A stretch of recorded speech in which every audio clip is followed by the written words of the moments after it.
हम सब एक साफ सुथरे ग्रीन भविष्य की बात करते हैं, लेकिन क्या हमने कभी सोचा है कि इस ग्रीन टेक्नोलॉजी की एक छिपी हुई कीमत भी हो सकती है? आज की हमारी पड़ताल इसी कीमत के बारे में है, उन खनिजों के बारे में जिन्हें अब 21वीं सदी का नया तेल कहा जा रहा है। चलिए एक सवाल से शुरू करते हैं।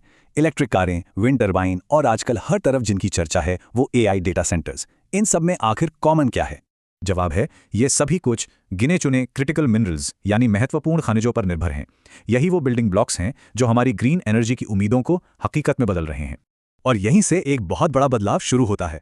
हम एक ऐसी दुनिया से निकल रहे हैं जो ईंधन पर चलती थी और एक ऐसी दुनिया में जा रहे हैं जो खनिजों पर चलेगी, मतलब एक मटीरियल इंटेंसिव भविष्य।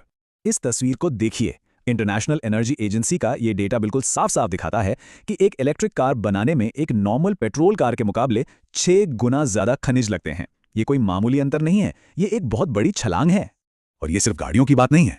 देखिए, 2010 से अब तक बिजली पैदा करने के जो नए तरीके आए हैं, जैसे सोलर और विंड पावर, उनमें खनिजों की जरूरत औसतन 50% बढ़ चुकी है। तो सवाल यह है कि ये क्रिटिकल मिनरल्स आखिर हैं क्या? सीधी सी भाषा में ये वो तत्व हैं जो हमारी अर्थव्यवस्था और राष्ट्रीय सुरक्षा के लिए बेहद जरूरी हैं, लेकिन इनकी सप्लाई चेन बहुत कमजोर और जोखिम भरी है। ये हमारे फोन से लेकर देश के डिफेंस सिस्टम तक हर चीज की बुनियाद हैं। और इसी जोखिम के बावजूद इन खनिजों की मांग इतनी तेजी से बढ़ने वाली है जिसकी हमने कल्पना भी नहीं की थी। हम एक जबरदस्त मिनरल बूम की दहलीज पर खड़े हैं। जरा इन आंकड़ों पर गौर कीजिए, ये सच में चौंकाने वाले हैं।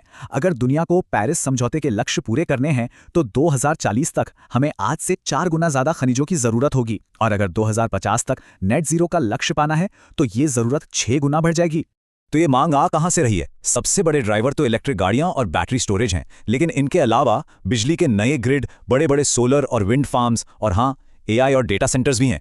इन सेंटर्स को चलाने और ठंडा रखने के लिए भारी मात्रा में कॉपर जैसी धातुओं की जरूरत होती है। ये स्लाइड दिखाती है कि मार्केट में कितना बड़ा भूचाल आ रहा है। कुछ साल पहले तक लिथियम सबसे ज्यादा हमारे फोन और लैपटॉप में इस्तेमाल होता था। 2040 तक ईवीज और बैटरी स्टोरेज इसके सबसे बड़े खरीदार होंगे। यही कहानी निकल की भी है, मतलब ऊर्जा का क्षेत्र इन धातुओं के बाजार पर पूरी तरह हावी होने वाला है। लेकिन इस बढ़ती मांग के पीछे एक बहुत बड़ी और खतरनाक कमजोरी छिपी है, और वो है एक बेहद नाजुक सप्लाई चेन। इस नक्शे को देखिए, ये समस्या की गंभीरता को साफ दिखाता है। आप देख सकते हैं कि इन खनिजों की माइनिंग और प्रोसेसिंग दोनों ही दुनिया के कुछ गिने चुने देशों में सिमटी हुई है। इसका मतलब ये है कि किसी एक जगह पर कोई भी गड़बड़ी पूरी दुनिया की सप्लाई को ठप कर सकती है। ये निर्भरता कितनी ज्यादा है? कोबाल्ट, लिथियम और रेयर अर्थ्स जैसे सबसे जरूरी खनिजों का 75% से ज्यादा उत्पादन सिर्फ 3 देशों के हाथ में है। इसकी तुलना तेल से कीजिए, जो दुनिया भर में दर्जनों देश निकालते हैं। यहां जोखिम उससे कहीं ज्यादा बड़ा है। इस जियोपॉलिटिकल रिस्क के साथ एक गहरा मानवीय और नैतिक सवाल भी जुड़ा है। दुनिया का 70% कोबाल्ट कांगो से आता है, जहां का लगभग 20% उत्पादन छोटी छोटी खदानों से होता है, और इन पर अक्सर बाल श्रम के गंभीर आरोप लगते रहे हैं। ये ग्रीन एनर्जी की एक कड़वी सच्चाई है।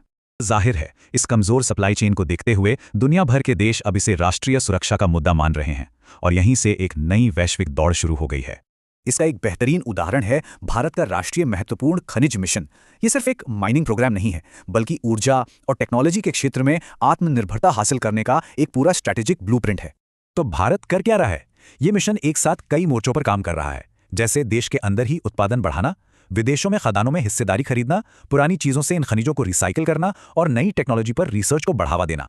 और इस मिशन के लक्ष्य सिर्फ कागज पर नहीं हैं, ये बहुत बड़े और महत्वाकांक्षी हैं। सोचिए, 2031 तक 1200 नई घरेलू खोज परियोजनाएं, 1000 नए पेटेंट्स और रिसाइकलिंग की क्षमता को 400 किलो टन तक ले जाना। ये एक ऐसा राष्ट्रीय प्रयास है जो भारत की ऊर्जा और तकनीकी सुरक्षा की तस्वीर बदल सकता है। तो इन चुनौतियों और जोखिमों को देखते हुए आगे का रास्ता क्या है? चलिए कुछ संभावित समाधानों पर एक नजर डालते हैं।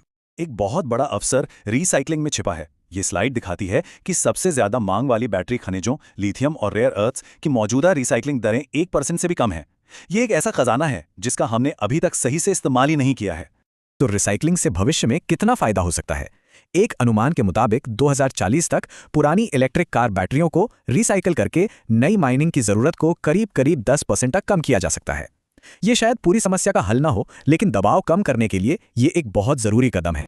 और ये सब हमें इस पड़ताल के आखिरी और शायद सबसे जरूरी सवाल पर लाकर खड़ा कर देता है। क्या एक साफ सुथरे ग्रीन एनर्जी वाले भविष्य का निर्माण जीवाश्म ईंधन युग की भू राजनीतिक और नैतिक गलतियों को दोहराए बिना किया जा सकता है? ये एक ऐसा सवाल है जिसका जवाब आने वाले समय की दिशा तय करेगा।